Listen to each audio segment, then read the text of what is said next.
But I just wanted to kind of lay the groundwork because it all started with my dad and the story he's going to tell you. Here's some of the props, and my nephew, his grandson, Kendall, he'll tell that story. But I wanted to kind of show you that there's some natural laws that work. It's not all about Instagramming. So the sales technology is also kind of the glue to building any organization. So anyway, with that, my dad's ready to talk.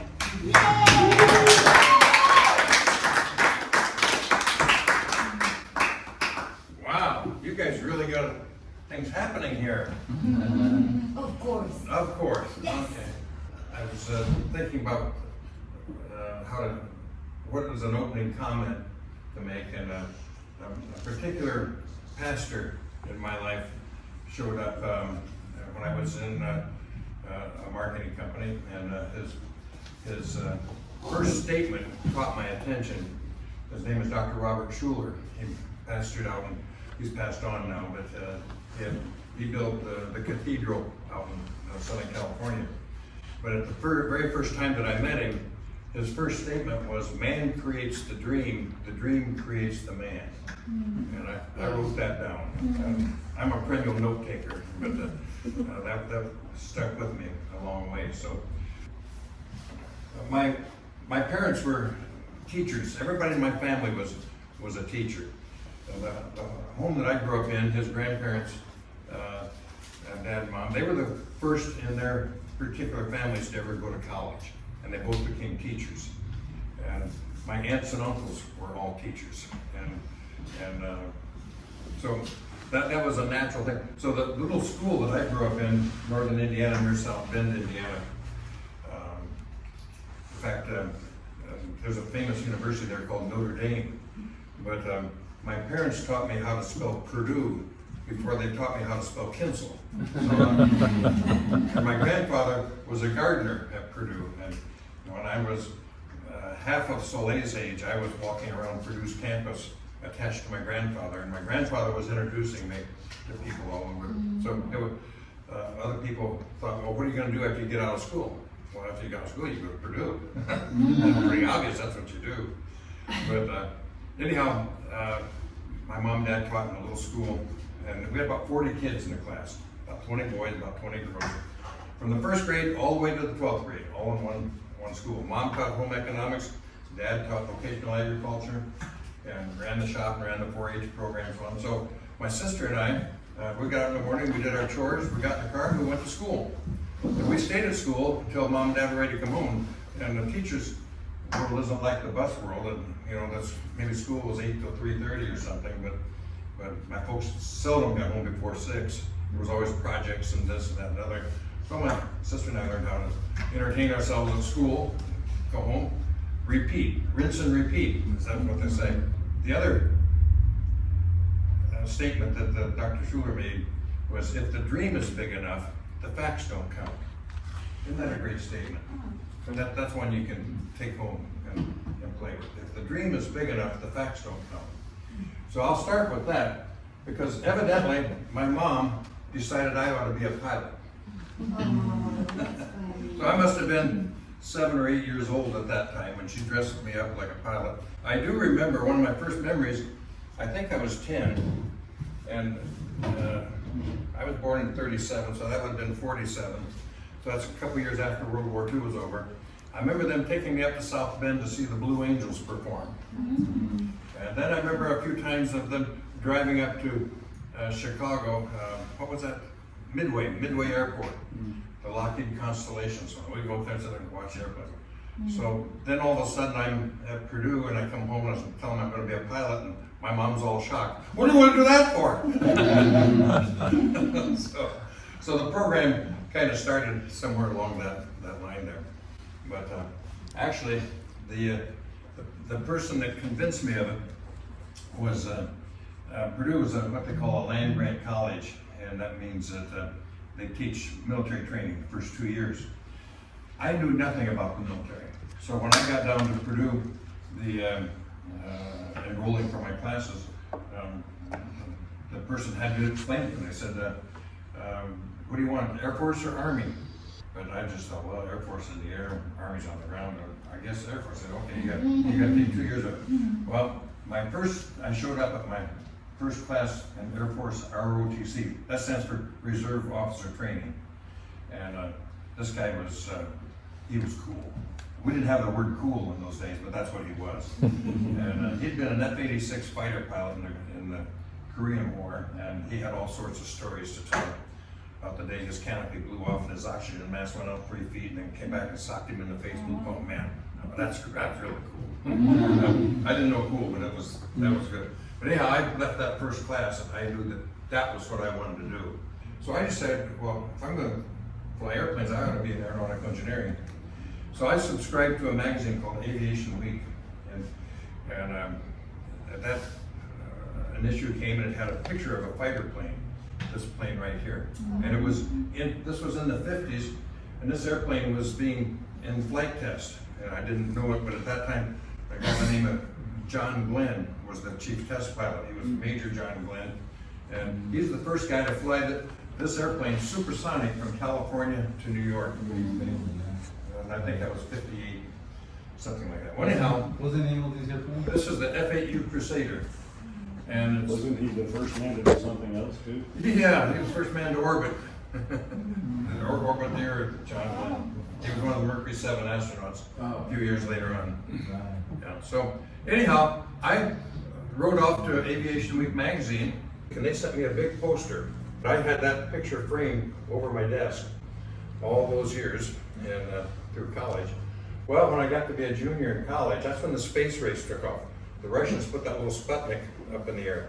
Oh my gosh, now we're behind. Oh my goodness, this is the end of the world. So when I became a junior to go into advanced ROTC, the Air Force said, we don't need any pilots. We don't need you as a pilot. We want an engineer. You can be a rocket engineer. Well, that didn't sound like any fun. I wasn't that good at physics anyhow. Yeah, so I thought, well, I'll just drop out. So I dropped out of the idea of the Air Force. And one day, I had a date with what turned out to be Keanan's mother a few years later. And I was cutting through the Purdue Union building, and the Navy was there recruiting. And they had a recruiting poster out there. They had a picture of this airplane on a recruiting poster. Oh, there you go. Sandy got stood up that day. I never made it to the date.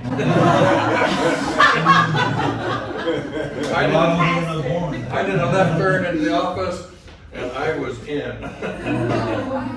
So I knew from that point on that that's what I wanted to do. So I still had 2 more years of college to finish, and then I had to get a class date, and I was about a year away, so I went off and did some engineering for a while before I got to the Navy. When I went off to the flight school, there's a movie called Officer and a Gentleman. Did any of you ever see that movie? Mm-hmm. Richard Gere. That was his breakout movie. Then later on, I flew in what's called the Top Gun Squadron. So there's 2 movies that highlighted my Navy life. The Officer and a Gentleman and then Top Gun. But so I showed up down there at the Navy in Pensacola for 4 months of training to become, before you become an officer. And we had something called drill instructors. And the Marine Corps is famous for their drill instructors, and I don't know if they still do it today, but there's a place in the Carolinas called Parris Island, and that's where mainly the Marines are trained. And so people who had been really good at that, then they became drill instructors there. And after they had been a drill instructor at Parris Island, then they were, some of them came down and they were drill instructors for us Navy pilots, future pilots. So they were an intense bunch of guys. So we had our brains rearranged for the next 4 months. And we were kind of all Joe College. We kind of happy to, we were about 22 years old, and everything was cool. Except these guys didn't think that was very cool. So I remember the first day down there, they said, they always called us gentlemen, because they were enlisted men, and once we got our commission, then we'd become officers and we'd be senior to them. But at this point, we were told, they call us gentlemen. We have an incoming physical fitness test for you. Now, of course, I think we're pretty steadily in the early 20s and so on. And they had the normal things to do, including an obstacle course, which was pretty tough.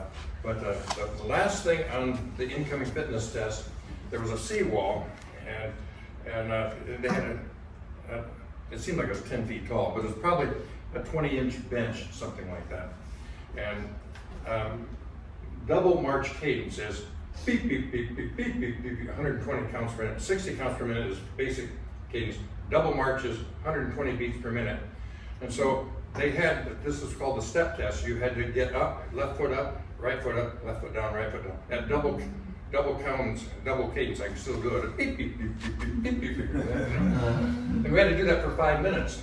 And so, no big deal. So they took half the class and they got up there, and they had a big siren thing, and so they were up there doing this thing. And everybody's kind of smirking and for the first minute. Then the second minute, it's kind of third minute, you know, and then they start falling. People start getting cramps and Charlie horses, and it's falling off the bench. And in the last 30 seconds, there's nobody standing. They're all writhing on the floor. And that was happening. So the drill instructor doesn't say anything, and he just walks up in front around all those buses. Next group. Well, I was in the next group, and my roommate Jack was next to me, and we exchanged a look, and we decided that wasn't going to happen to us. And so we went through that 5 minutes, and about the fourth minute, it switched to just pure pain. And your vision, I was aware of his shoulder next to mine, and just a pain level, a threshold. And finally, the damn thing stopped. And we looked around, we were the only two. It's not, so the next day, at 5 o'clock in the afternoon, the drill instructor pushed into our rooms and everything. Said, "Gentlemen, the following people failed the incoming physical fitness test yesterday and will now report to repeat." So everybody's been, oh, I'm so sore. Everybody, Charlie, we're in cramps, and so Jack and I didn't have to go. Everybody else had to go back and do it again. And most of them passed it that day. I had a friend of mine that had been a roommate of mine in college. His name was John, and he came in. We were trying to go into the same class, but he wanted to be in a class behind me. So 2 weeks later, he came in to go through it, and it took him a whole week to get through that. But every day. So finally, that was behind us. It was in the rearview mirror. It was never mentioned again. So 4 months goes by, and now it's the day before commissioning, and the drill instructor comes in. "Gentlemen, we have an outgoing physical fitness test." Well, oh, and it was a repeat of the incoming fitness test. And back to the step test, and everybody passed it the first time. And nobody in the history of the Navy has ever flunked the outgoing fitness test. That's interesting. And they didn't say anything about it, but it just let you know that it's mind over matter. And whatever they put into us during that 4 months, clicked. And everyone went, well, I'm not gonna, I know the deal, I'm not flunking that thing today. Commissioning is tomorrow. So, yeah, that step test was a pretty amazing thing. So, once we completed that, then we went out to what's called Softly Field in Pensacola, and so we were all the guys from the aviation officer campus. Then came all the ROTC from all the colleges in the United States. Then came the Naval Academy, people who had just graduated. And we all met for flight training. And so we had primary flight training, very intense. We did that for a couple months. And then when you graduated, if you were in the top 10% of the class, they had people graduating every week. Then you got to go directly to jets. Well, I managed to go directly to jets along with one of my other roommate, Ron. And so we headed off to Texas. So Christy was, my daughter was about 6 weeks old at that time. So off we went to Texas. And then I did basic training. And at the end of basic training, they decided that we ought to learn how to land a jet. And here we were flying a 500-mile-an-hour machine. We needed to learn how to land it on an aircraft carrier. So we did a lot of practicing on it out in the field. And then on a Saturday, we drove up to Corpus Christi in a big bus, and an aircraft carrier was there. And so we all got a tour of this carrier. It's a 4-acre flight deck. Amazing. It's huge. And they took us up into operation so we could see the whole thing. They took us down and they explained the landing gear system to us, and then they took us up and showed us the catapult system. It was amazing. Well, then a couple days later, it was Monday, and we're all set to go out and fly in the carrier. So it took a couple days till they really got to us. So we got more and more nervous, everything. And finally, the call went out, gentlemen, man your planes, start your engines, it's time to go. And we all had to go to the bathroom. Diarrhea. We're actually gonna do it. So I was in a flight of 4, and I don't remember who the instructor was up there, and then there was 2 guys on the side and 2 of us over here. And I was in this plane, and my classmate Roger was in this plane. And so we're flying out at 20,000 feet out over the Gulf of Mexico. So we were in the Texas area, but similar to here. And finally the instructor up there says, gentlemen, there she is, 1 o'clock low. Now, we've just seen this enormous carrier. Well, we looked at 1 o'clock low, and there was the aircraft carrier. I looked over at Roger, and he looked at me, and we had these great suede leather gloves and everything. He took his glove off and vomited in it. And so that thing didn't get much bigger, so all of a sudden we come down and go all the way around, and not until boom, you go and land, because the plane turned into a big thing. But that was a real shock on us. So we completed the training and everything. And then it was time for me to go out to what's now called the Top Gun Squadron and learn how to fly that F-8U Crusader, the one I've got the picture of here. Now, of course, we didn't have simulators in those days. So the first time, you learned everything in the ground school. What did I do with it? Okay, here we go. That's a picture, a different one. But so a single engine, single pilot. So the first flight, you're all alone. There's nobody there to hold your hand. So, keep the grading. so we did about 3 weeks of ground school, and then How many did they crash? what's that? How many of them crash? Quite a few. I think 1,274 were made, and I think 600 of them crashed. Wow. Oh, wow. Did they die or no? Yeah. Really? Well, this was the leading plane in combat in Vietnam. Okay. So, Oh, off the you carrier. mean in combat they died, but not. Yeah. No, Well, those- training. those It was training. well training too, yeah, because Wow. accidents happen on the carriers. Maybe they put you in a plane and you said bonfire? Well, we didn't have any accidents right there in training, but later on in the fleet and so on, we had some. But so anyhow, I had an instructor who came out and gave us some orally. So they gave us a blindfolded us and gave us a quiz on everything, all the equipment. So you had to internalize, just like this master closer course. You want to have it internalized. It's not enough to just read it. You got to internalize it. So we had to internalize that airplane. That airplane literally became an extension of our brain, the way we operate. So anyhow, my instructor was a guy by the name of Ron Evans, and later on, he went on to the moon as an astronaut. So this was Apollo 17, and Captain Cernan was the commander of it, and Harrison Schmitt was the geologist. Schmitt is still alive. He's the first non-pilot that went to the moon, and he's a geologist, famous geologist, so up there and studied the rock samples and everything. And then the guy that flew the lunar orbiter that orbited the moon while they went down, that was Ron Evans. But on the way back from the moon, Harrison Schmitt took this picture. So I feel connected to that picture because I know that he was there my instructor was there when this picture was taken. So that's why I hang on to that picture a little bit. But speaking on the aviation or the rocket side of it, back in the 70s, America sent two spaceships called the Vikings out and go visit the different planets. And this is a picture that was taken from the Viking of the planet Saturn.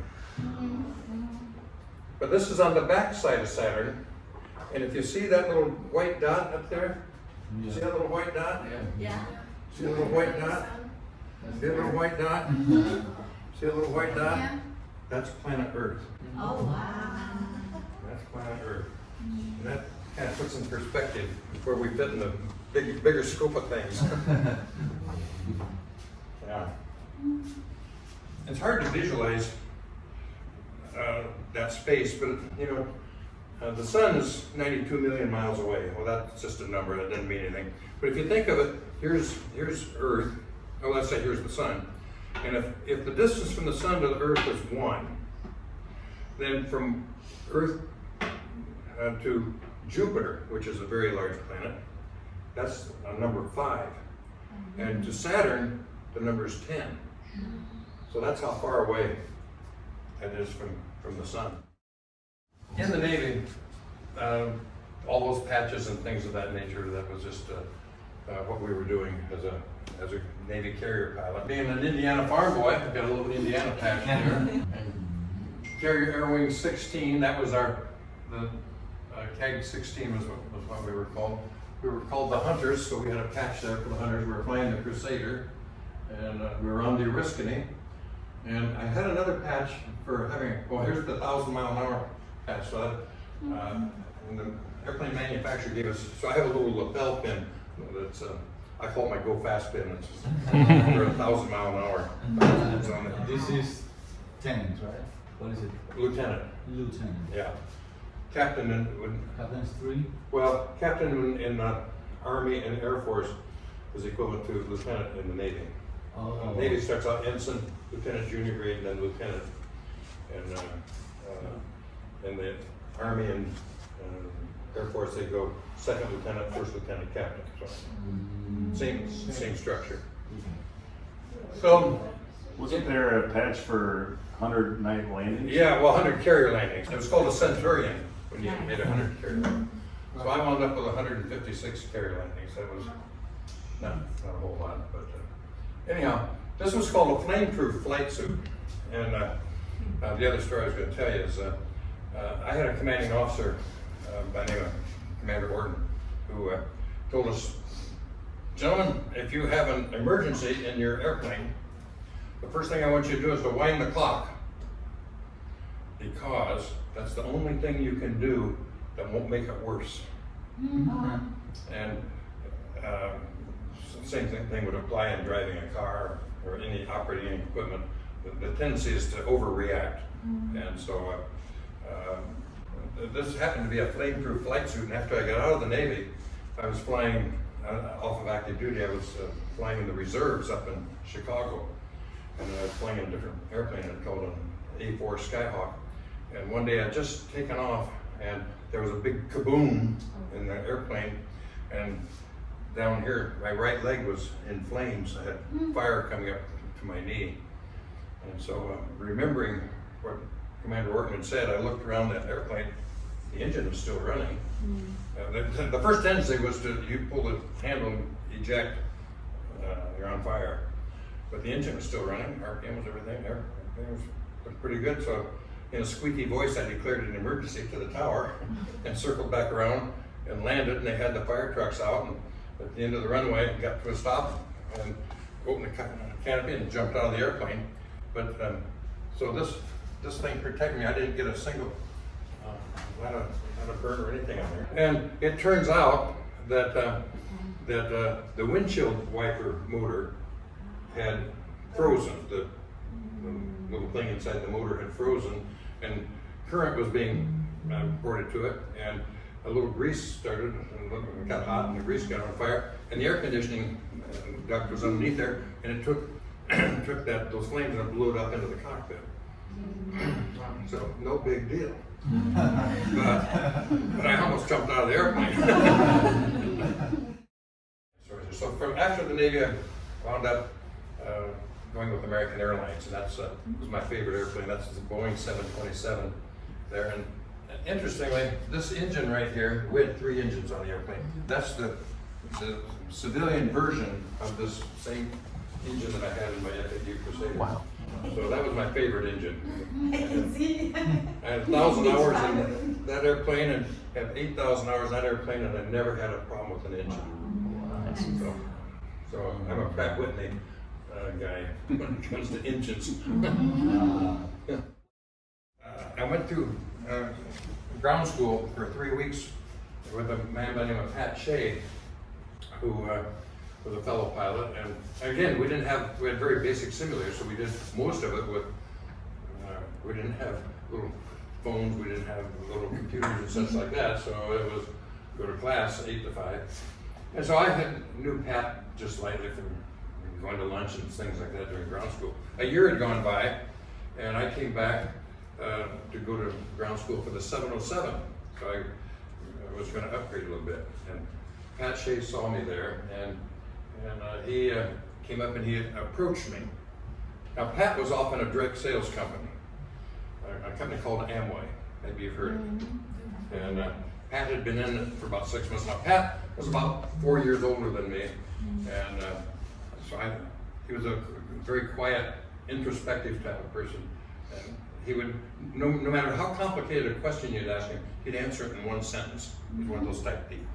He didn't give you a lot of words, but it always made a lot of sense. And you felt like until you could verbalize a question, he wasn't going to give you an answer. You know some people like that. That's the way, that was my perception of Pat. But he came up to me and we small talked just for a minute, and I didn't realize that I was being approached. And so his conversation went like this: "Say, Craig, last year did you make all the money you wanted?"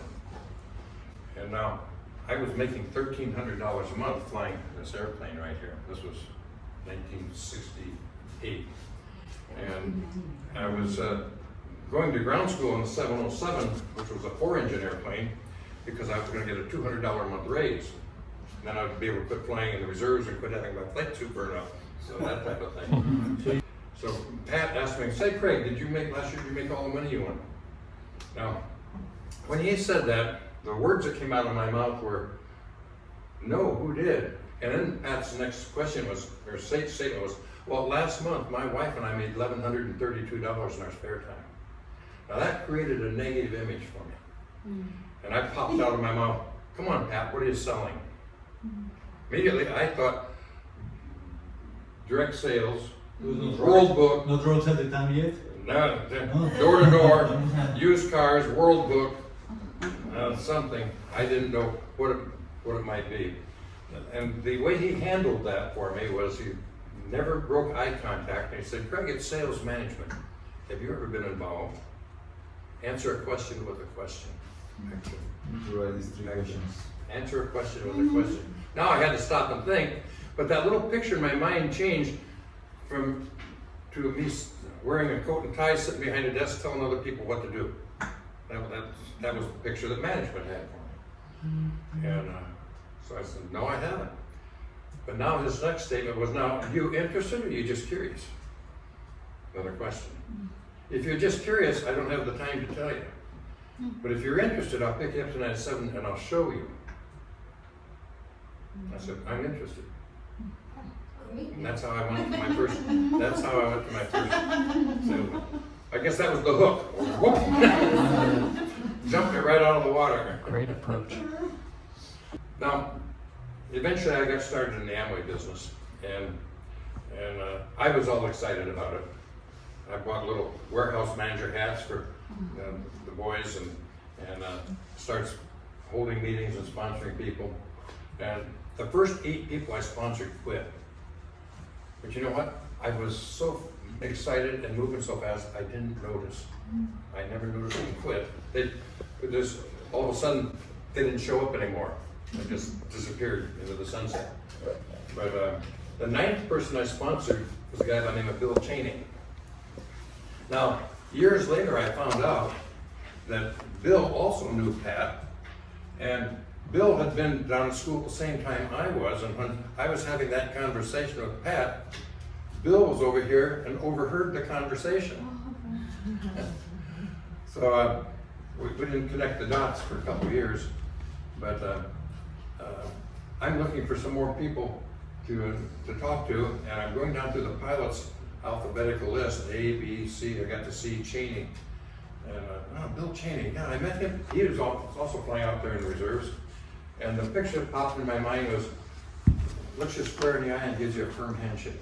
I better call him. And so I called, and his wife Josie answered the phone. Now, this was a weakness on my part. I asked Josie, can I speak to Bill? And I had never met her. I says, Bill, this is his wife. No, he's not home right now. And I said, well, this is Craig Kintzel. I was calling and telling him about a part-time business. And she said, oh, he's off at his part-time job right now. And here was my lack of development. I said, oh, well, then he probably wouldn't be interested. And Josie said, which rescued the whole business, Josie said, well, you never know, he might be. Oh, she really did. And he was a pilot. Lucky. He was a fellow pilot. He was a pilot and he was making the same amount of money. Yeah. These And he guys has a part-time job. they were just fresh out of Vietnam. Yeah, but they So were a pilot hungry. wasn't making enough money at the time that I had to have a part-time job. Well, our first year at the airlines, we were making $500 a month. So we weren't making enough money, no. Unbelievable. Well, you start at the bottom. Whoa. When they talk pilot salaries, they always quote the ones of the guys that have been there 25 years. So anyhow, when I finally connected with Bill, Bill had 5 part-time jobs. Wow. Yeah. So he got an assignment with the FAA so he could be a check airman and checking out other pilots, so he got a little extra pay for that. He was in the Navy Reserves like I was, so he got extra pay for that. He was painting houses as a subcontractor, and he was managing a guy's gas station at night.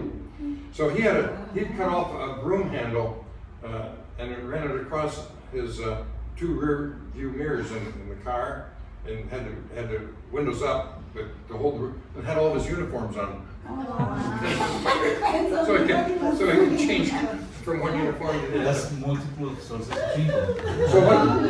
So when I explained the Amway business to him, he jumped right in. Years later, he told me what he saw after I got done explaining the Amway business to him. He saw that this was something he could do and get rid of those 5 crummy part-time jobs. Wow. So you never know where the next person's coming from. You just never know. And he made it.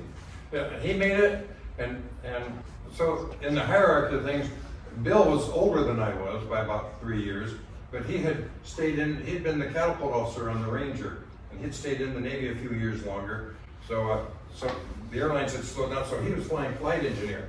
So we had flight engineer, first officer, and captain. And the captains were making X salary, co-pilots were making about 70% of that salary, and the flight engineers were making about 50%. So anyhow, on the next trip that Bill was flying, Bill was approaching the co-pilot, not thinking to approach the captain, because the captain makes more money. We always prejudge people. Right. So he's approaching the co-pilot, and the co-pilot wasn't particularly interested, but when the flight was over, the captain, whose name was Ray Ebright, Ray said, Bill, what about me?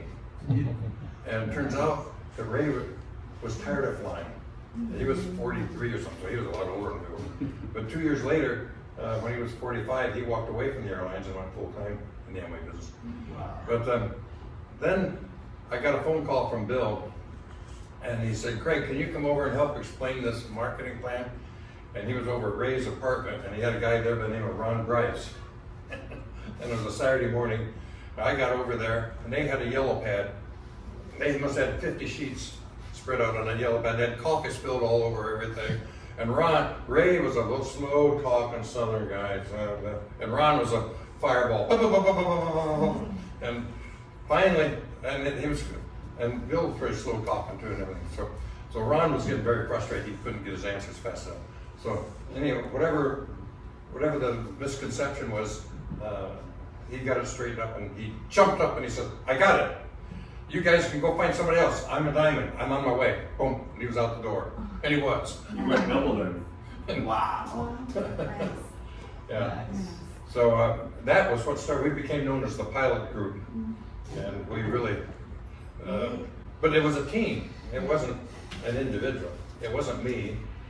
It was Bill and Ray and Ron.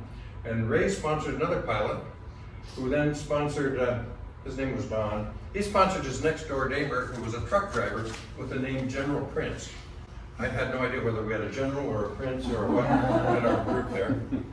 And he didn't know a whole lot of people, but in a Bible study class, he invited a guy by the name of Brian Hayes.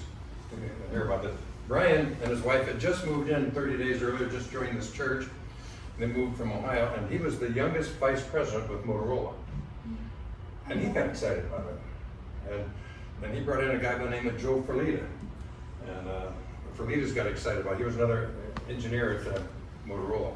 And with that little team of about 7 people, that exploded into an organization where we had thousands of people. It's actually now, I ran into Mr. Hayes at a convention a few years ago in Orlando, and it's actually millions. Yeah. Because they recruited, he's got 100,000 plus 200,000 in Asia active. So what he started back then in the cafeteria with Pat Shea turned into millions of salespeople across the world.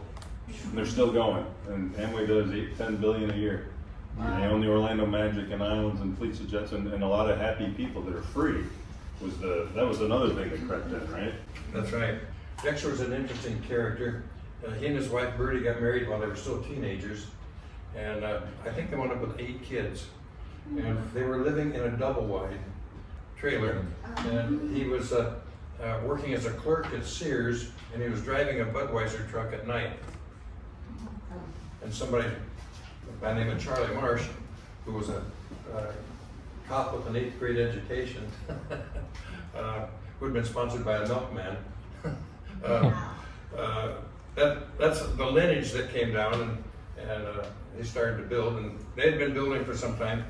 And my friend Pat had every time that he'd go through Chicago, he would leave off a 5-inch reel tape. This was before cassettes were invented, and so Pat would be to a meeting and so on. So I got the idea, well, these tapes are really helpful.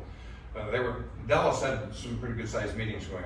So I went and bought a nice big Sony and a directional microphone. So when I went to meetings, I could sit in the back, aim my microphone at Frank over there, if he was speaking, and I could get him without the clutter of the other voices in there.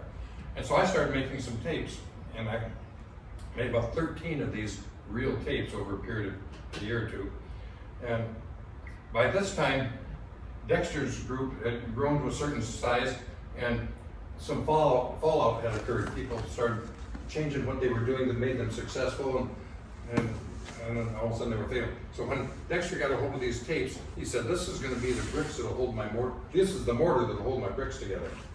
And he took those and turned that into a whole business in itself, along with it, which I never considered doing.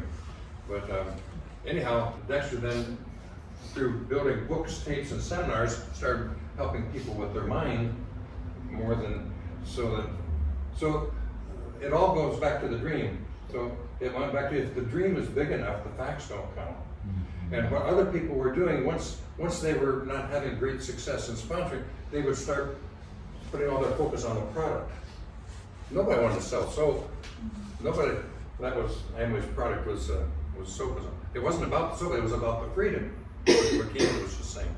But people would tend to lose that, and all of a sudden they would fall back to just being focused on the product. So the key was staying focused on the dream, and then the product became the vehicle to accomplish the dream. But that's a flimsy boat, and it's easy to go upside down with people, and you can see that in every company. Yeah. So the tapes and the motivation, that was the real key that allowed Dexter to Keep the dream, you could keep it focused. Yeah, keep it focused and keep the The noise. They keep the noise away, that's, yeah. I think he's made over 400 million. $4 million. This is just too funny. In Amway. Oh, is that some of those old tapes? How big is Oh, wow, they had it. Yeah, I wonder what's on them. Yeah, that's what the old 5-inch. This was technology in 1968. And it's Nice. I have no idea how many. Those things turned into millions and millions of before cassettes. Yeah. And that's when they went into relationship and development and training. Yeah. So then Dexter learned how to train his distributors. Then when the cassettes came out, that was big technology. So then the guys got very creative with the cassettes, and they created the tape of the week. Or at first it was tape of the month, but month was too long, and so then it became the tape of the week program. So they created subscriptions. So a lot of Dexter's income didn't come from the Amway products. It came from his tools, his books, his tapes, and his seminars and such. So the people that were really popular on these tapes were the great storytellers. And the stories they told all put the emphasis back on relationships. So Dan Williams was my upline crown, and Dan had been an engineer at Dow Chemical and working off in a corner where he didn't have to talk to people because he had a speech impediment. He stuttered really badly. And he had a great sense of humor, but he could never tell a joke. So one of his big motivations in Amway was to be able to talk to people. And he kind of overcame his, well, he didn't kind of, he overcame his stuttering with what he learned in Amway. And he was sponsored by his brother-in-law, who was a nuclear physicist up in New York, by the name of Bill Campbell, and they were sponsored by Charlie Marsh. Well, anyhow, the Campbells were doing well up there and saw Dan and Bunny as good prospects, got them excited about hearing a story, came down and shared them the story, and then said, fill up your house with people. Okay. So Dan then became a great speaker, and he tells that he said, I took my brother-in-law back to the airport, and he get ready to get on the airplane. I said, but Bill, what do I do now? And Bill said, well, have a meeting. And I thought, well, Bill, that's easy for you to say. But then he just would tell the story. I was holding my first meeting, and I had 20 people there. A guy in the front row gets up and starts to leave. I said, sir, where are you going? I'm going to go get a haircut. I said, well, why did you get a haircut before the meeting? I didn't need one then. But Dan could go on like that for hours, but he would teach at the same time with his humor. And when I got ready to get started, Pat called me and said, say, Craig, I'm working on my June schedule. And first of all, it was early April of '68 when he approached me. And then I talked to a couple people, and they didn't seem like they were interested. And pretty soon I'm having doubts. And so I go back, and Pat says, well, the next step is to have a meeting. Well, I'm too busy. You've heard that from people. Well, I wouldn't be able to do that. What's going on? Well, I got training to do, and so on. April. Okay, how's May for you? Well, May wouldn't work out. I got to go out to simulator training in California. How's June for you? I couldn't think of an excuse for June. I'm living in April. June was so far away that I couldn't think of an excuse. I said, fine, I'll put you down for June.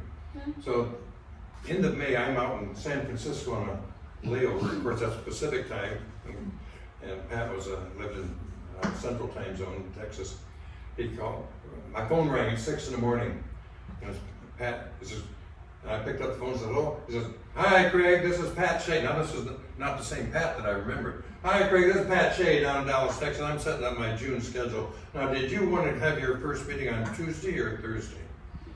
I didn't want to have one at all. But I couldn't say it. So I said, Tuesday or whatever it was. He says, fine. So Lizzie and I'll fly in. You can pick us up at the airport.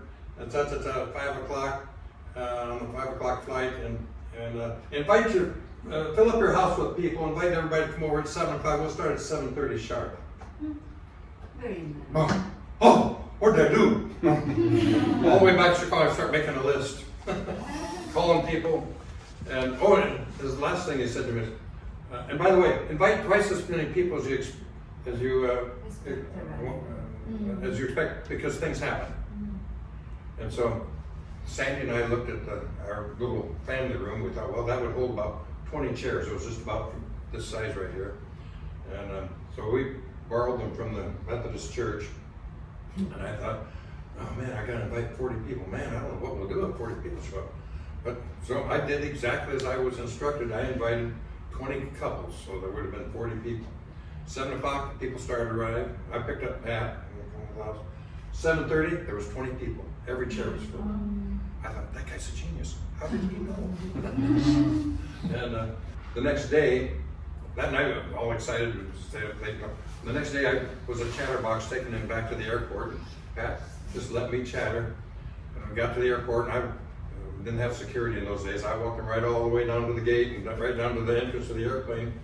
I'm still chattering away, and finally it dawns on me. I said, Pat, what do I do next? And he turned around and he said, have a meeting. And continue having meetings till you build a business to whatever size you can dream of. He turned around and slammed the door. One sentence instruction. I didn't need any more information than that, really. Anything else would be extra. I mean, it focuses the content. That's what you do, is you have a meeting. So, it's all about the relationships. It's all about asking questions. It's all about connecting with people. And you can use all the technology to connect with people, but then you got to build. I see a lot of people try to do voiceless voicemail, something with texting and such, and think that they're going to build without connecting. It's not going to work. It doesn't work. I think I have some questions here because we're all studying this whole Master Closers course. And the more I study it and apply it, the more I realize the guys that became Diamond, Double Diamond, Triple Diamond, Crown, or in any business, actually do some or all of this naturally, right? Yeah. Like the story you just told is a very natural thing, and the way people approached you, it was very natural. It wasn't like bad breath. It wasn't, hey, how you doing? I want to sell you this stuff. It was, you had a relationship with it. Right. So there's some questions. It looks like, when you started, and then you kind of, were in doubt, right? Yes. And then you had to see that it works, kind of reinsurance. But this guy it didn't matter, he didn't let you go. He was determined, and even if your interest dropped, and he picked it up, he never lost interest. Yeah. That's interesting. Follow through. So really, it's like he keeps him, up here, high interest all the time. You can drop, he picks you up, and so what we need to do to be successful is allow whoever we start the relationship, drop down with interest and maybe doubt or fell through, whatever. But then, you never really lose, because who knows, 2 months later, he got you back. And you actually, he gave you enough. Yeah. So that you had filled the whatever, yeah? Well, I think along that same line is fishing in the right pond. Now, Pat set a record that I don't think anybody else ever did in Amway. He developed 5 diamond legs in a 1-year time period. So he lived near DFW airport there in the Dallas area, and by coming out and having lunch there and seeing this fellow, so we were all in our 30s. We all were ex-military officers. We were all college graduates. We were all military officers. We were all married and had 2-3 kids. We were all hungry. We were all there to get a pay raise. I mean, you couldn't ask for a better pond to fish in. Fishing in the right pond. And I think there's another tendency, is that we tend to think we'll fix people. And we tend to get often, good old Bill over here, man, he sure needs something. And we see the potential, but if they don't have it inside them, then we're wasting our time on it. I found myself many times working with the wrong people. Right. And so then the other expression comes back, you gotta learn how to fish or cut bait. Right. Do you think that before was it easier because there was no bad communication about network marketing? Amway was one of the first companies. Now we have That's a good, 2,500 or more. from 1968 to 1973, half the people I approached thought it was a scam and a pyramid. Oh, so it was already the paradigm. Yeah. existed And then from already. 1973 to 79, the government thought it was a scam and a pyramid. And then the Federal Trade Commission took 35 attorneys and moved them onto Amway's campus at Amway's expense and left them there for 6 years. So during that time, 80% of the people thought it was a scam. Before Amway came out on the other side. And I remember one day the Detroit Free Press had a big picture of Rich DeVos and Jay Van Andel, and the headline was, "The two most wanted criminals in Canada." Yeah. A lot of people just have the mindset that you go to school and you get a job and you work for somebody else. So moving people to the point of them wanting to be an entrepreneur and being self-employed, that's not something that is automatic. And probably less than 20%, maybe. I've always thought about the 80-20 rule. That 20% of people are going to do the 80%, and the 80% of people aren't going to do anything. So, Yeah. but some people will just wind up being good customers, good consumers, because they like the product. But they won't have that extra drive to expand. I guess it would be expansion of feeling that it's important to go share it with somebody else. I'd like to move to I have a question, sorry. Yeah, go ahead. There's a thing that was called Diamond Club, and that was a big deal. Amway was already 10 years old when Sandy and I arrived on the scene, and there were 7 what were called emeralds around the Chicago area, and they had built their business over the last 10 years. Essentially, the product first, the business second, and so they would entertain each other. Mauricio might have his meeting this week, and Monica might be his guest speaker, or they'd do monthly meetings, and so their world was Chicago. It wasn't any bigger than that. And there was a guy out there by the name of Charlie Jordan who, I think he eventually did make Diamond, but I think he was an emerald then at the time. And so Amway announced that there was going to be an all-expense paid trip to Hawaii the following year. And so we were having these different people, we were growing and such, and so based on so many points. So on our refrigerator, I put a little graph. I was plotting our points and so on. And the contest ran through August. I think it was around May or June that we held a meeting, and I had this guy Charlie as our guest speaker that evening. Afterwards, brought him over to the house, and so I was very serious. I said, "Now, Charlie, we want to go to Hawaii, and here's," and it was obvious he was going to be the. So here's where we are. So Charlie came over and looked at the man and said, "Oh, poor fellow, we're going to miss you." And I thought, well, you.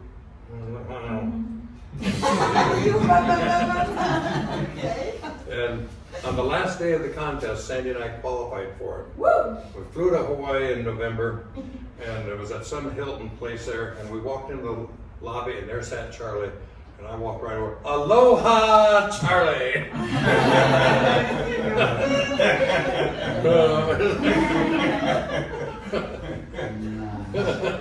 Nice. But there was a club. Well, then the Diamond Club, and that was even higher. But what did they do at Diamond Club? Everybody shared how to approach. Yeah, and I remember the first Diamond Club we qualified for was at the Breakers at West Palm Beach, and beautiful hotel, about 100 years old, and it was in January or February. January, and living in Chicago, we didn't know this, but the Bahamian current comes up along the east coast of Florida, and so the water is still warm. In January, you can swim nicely in the ocean there in Fort Lauderdale and so on, West Palm. So anyhow, we got ready to go down for the meeting. They had this cavernous convention center, And there was only about 100 of us that were there. But they had 50-foot high palms in pots on rollers. So they framed a meeting room for us that was just the size so that it looked like it was perfectly full with 100 people in there, framed with palm trees. And I remember Rich DeVos standing up in front, and we're all there. He looks around and he says, well, he says, it's not really important for us to say anything today. The fact of the matter is, we're here and they're not. So that was kind of, he had a marvelous way of motivating people. And so he carried that with him all his life, didn't he? And how they build, build 5 diamonds and keep them working and, like keep them, keep them motivated, like how they build the 5 diamonds, is like, I know, because Carry people, them. carry them, but how they do it, because people are testing, working and then leave, and then the same. They don't know, this is not Let working. me answer that. Yeah, that's a good question for Keanan. He can, Well, I'm gonna tie it back to the first thing my dad said, was if the dream's big enough, the facts don't count, right? Yeah. So if you look at the best leaders I've ever seen where they built the dream, look at Steve Jobs.